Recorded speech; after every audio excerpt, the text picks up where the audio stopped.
Well, welcome families. My name is Reed Epps and I'm the Elevate Junior High pastor, and this is... I'm Jill Sullivan. I'm the director of our student ministry here. That's right. We are so excited for you guys to be with us tonight. We have an awesome night ahead of us with some games and some devos, and also we just want to tell y'all a little bit about what tonight really replicates and what it shows, and we call this time Curious Online. Yeah, so Curious is our small group ministry for students. It goes all the way from 6th grade through 12th grade, and students, those groups are still meeting this semester, so it's not too late for you to join in.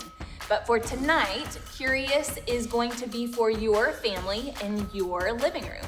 So we're gonna walk through a game, we will have a teaching that's gonna be really great, and then you'll also have some discussion time, which is kind of like a small group for you as a family. That's right. Well, before we start all that off, we got something we have in store for you guys, and right now it is Game time. That's right, guys. It is game time. My name's Tyler. I'm the high school pastor, and we're going to be playing one of my favorites. And it's one of my favorites because I made it up out of absolutely nothing. This game is called Pixelated.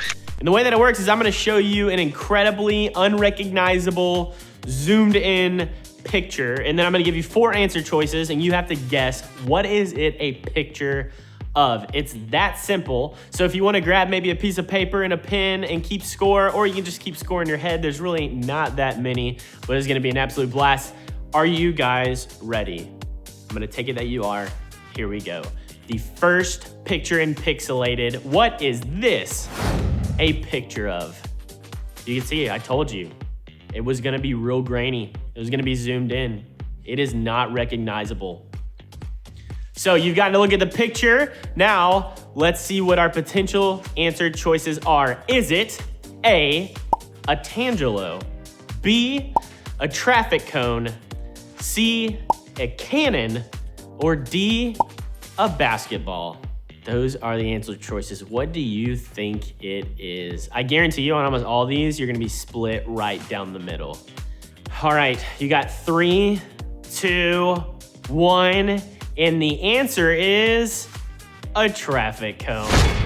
Who got it? I know some of y'all put basketball. Maybe one person said cannon, but I know at least some of y'all said basketball. So there we go. Hopefully you're going into this next round with a perfect score, but round 2, are you ready for your next picture?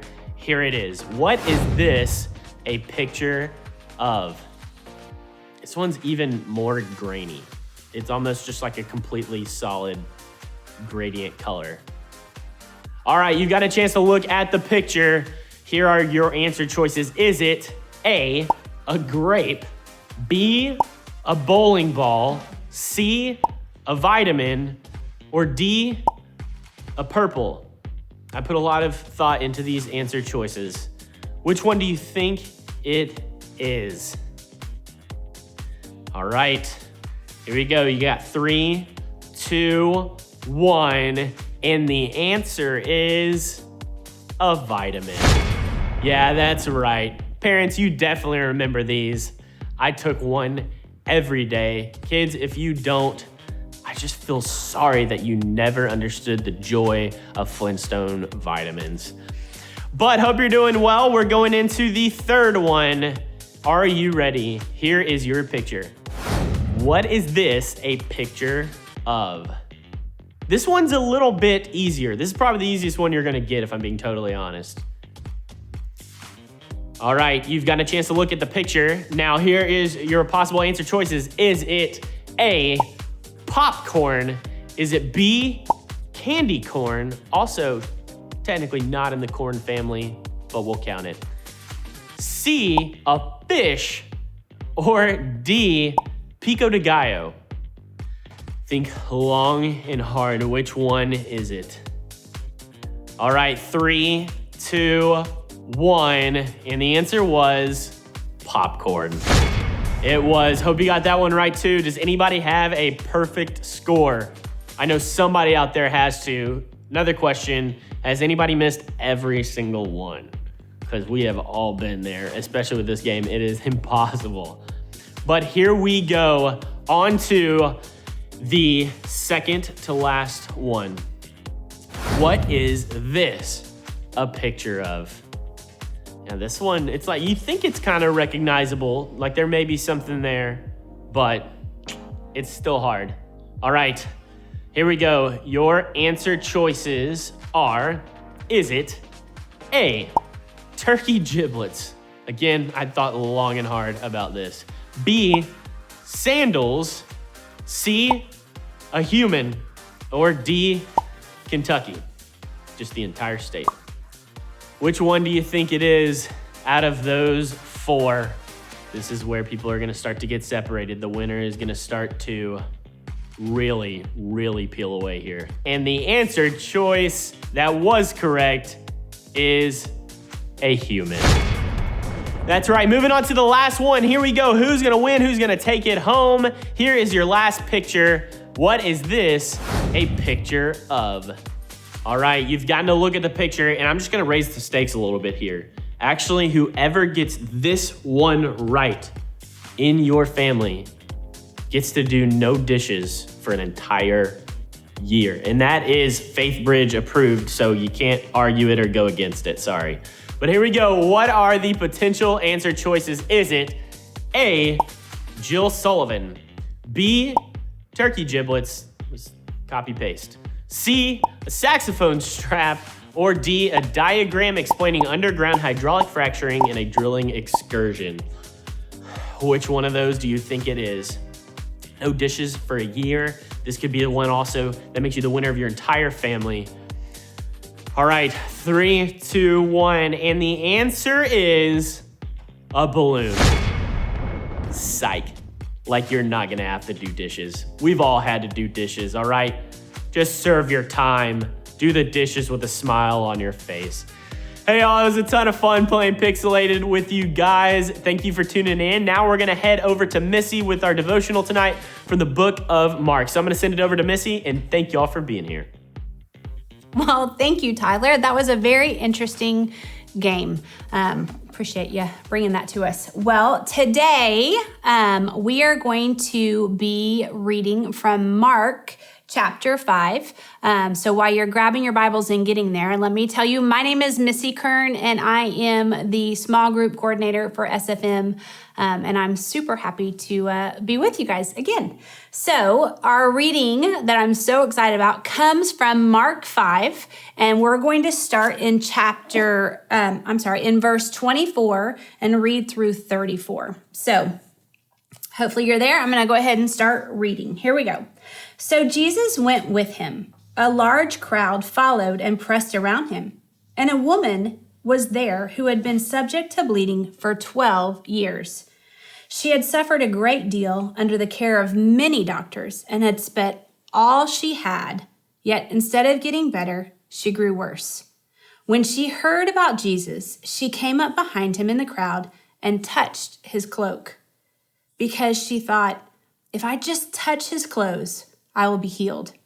Immediately her bleeding stopped, and she felt in her body that she was freed from her suffering. At once, Jesus realized the power had gone out from him. He turned around in the crowd and asked, "Who touched my clothes?" "You see the people crowding against you," his disciples answered, "and yet you can ask, 'Who touched me?'"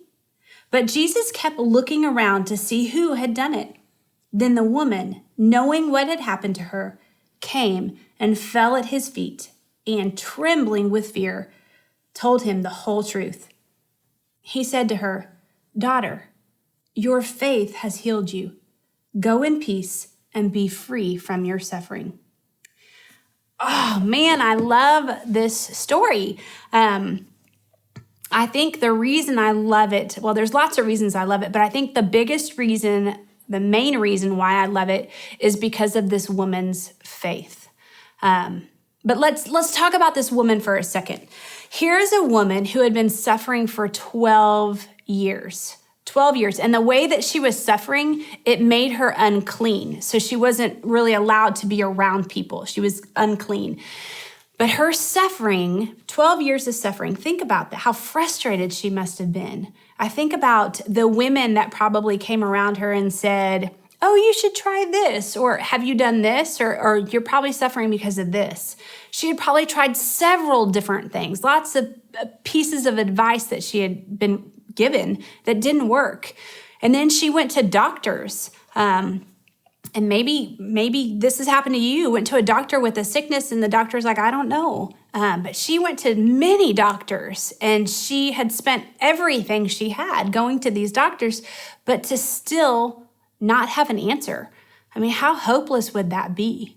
I can't imagine that. So here's this woman and she's tried everything. She's at the end of her rope. She's tried, everything. And yet still there's no answers. I think about sometimes when I don't have answers, when I don't know, and how frustrating that is and how deflating that can feel. But this woman heard that Jesus was coming, and her thinking is, if I could just touch him, then maybe I would be healed. How great is that? Her thought goes to Jesus as if I could just touch him, not meet him, because she knew being unclean, she probably wouldn't have the chance to talk to him. But here she's like, if I could just touch him. So that's what she does.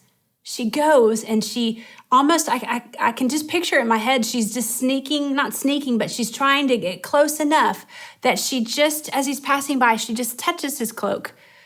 And immediately Jesus stops and says, whoa, what just happened? I felt my power leave me. Something just happened here. And of course, his disciples are looking around like, Jesus, you're in a crowd. Everyone's bumping into you. What are you talking about? Everyone's touching you. And Jesus says, no. I know this touch. And it was in that moment, this woman hopeless woman, trembling, comes to him and bows at his feet and says, I'm suffering and I don't know what else to do, And Jesus says, daughter, your faith has healed you. Go and suffer no more. I just love this story. And it makes me think of me and how many times do I, when I'm hurting or when I'm frustrated or when I'm sad, do I reach for something of this world? Do I reach for, maybe it's the remote to watch that Netflix show again and again, or maybe I reach for the macaroni and cheese in the refrigerator, because that's going to make me feel better. And it usually does for a little bit, but, or online shopping, or I turn to my friends and I just vent to my friends. And those things they make me feel better just for a moment, but it doesn't last. That hurt is still there. That suffering is still there. So I guess my question is, why don't we reach out and try to touch Jesus first? Why isn't he my first person I go to? So often I think of him when nothing else works, like this woman. And I think, I need to go to Jesus first. I need to reach out and touch him first, because I know that his healing is the ultimate. And I guess that's my prayer for all of us in this season where, there is hurting. There's lots of hurts. Who are we turning to? Are we thinking we can do it? Are we turning to friends? Who are you turning to? Friends, I just encourage you to reach out and touch Jesus so that he can look at you and say, daughter or son, your faith has healed you. Go and suffer no more. That's my prayer for us. Gosh, thanks for listening. I love that story. I'm going to turn it over back to Reed and Jill, and thanks for listening. Well, thank you, Missy, for that awesome word. Man, that is so great. I think about where we are reaching for, and I think about my life. I think about the friends that maybe I'd be reaching for before Jesus, or the social media that I'd be looking for. I just think it's such a great takeaway to think about as I go through this week. Yeah, and I like that it's different for every person, Yeah. Which hopefully means that your family discussions will be very active, because every person is going to have a different answer for your discussion. So on that note, we will leave you with one discussion tip as you go into your discussion time. And that is, when people are sharing, and maybe when they feel the boldness to actually speak up and say something, take a minute to affirm that or acknowledge the fact that they answered and say, that's an awesome answer, Reed. I didn't know that about you, or whatever the answer is, because it could have been a big step for that family member to even share something to begin with. So if you are engaging with that and supporting that, that will really go a long way. So take a minute to do that when you're in your discussion times. So with that, it's your turn. We will turn it over to you guys, and we'll see you tomorrow night for worship. See you guys. Bye.